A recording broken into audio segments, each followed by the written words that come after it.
De coöperatie houdt in, we willen gezamenlijk in Kolmersweg energie opwekken en ik leveren.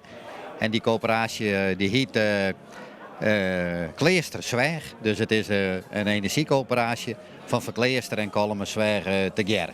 We willen beginnen met energie op te wekken met behulp van zonnepanelen. Dus op daken, zeg maar.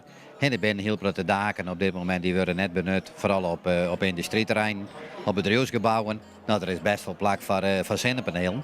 Dus we zijn, dat is een mooie manier om stroom op te wekken in elk geval. We willen ook graag zonnepanelen. De trein is flink aan het moderniseren. En we hebben 4 cv-shuttles te draaien.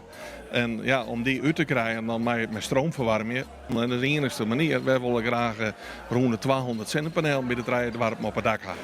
Dus wij proberen om 200 mensen in Kolmersweg te vragen dat ze ons de komende 4 weer €100 lenen willen. De trein die doet het nou zelf steeds maar er zijn volle meer mogelijkheden. Dus we hebben elkaar, Willem en ik, we kennen elkaar goed.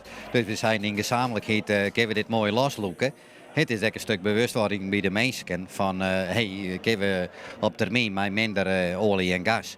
En daar lezen hele mooie mogelijkheden lezen voor u, zeg maar. Dus dan willen we dat hier in Kolmersweg met beide handen we dat ompakken en dat het gebeurt, zeg maar.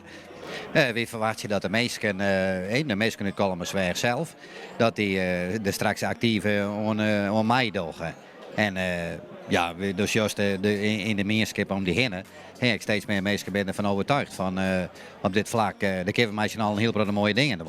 Ja, Kolmersweg is een heel bijzonder dorp en de meeste dingen die je beetpakt worden al een groot succes. Dus we denken wel dat dit een groot succes worden mag.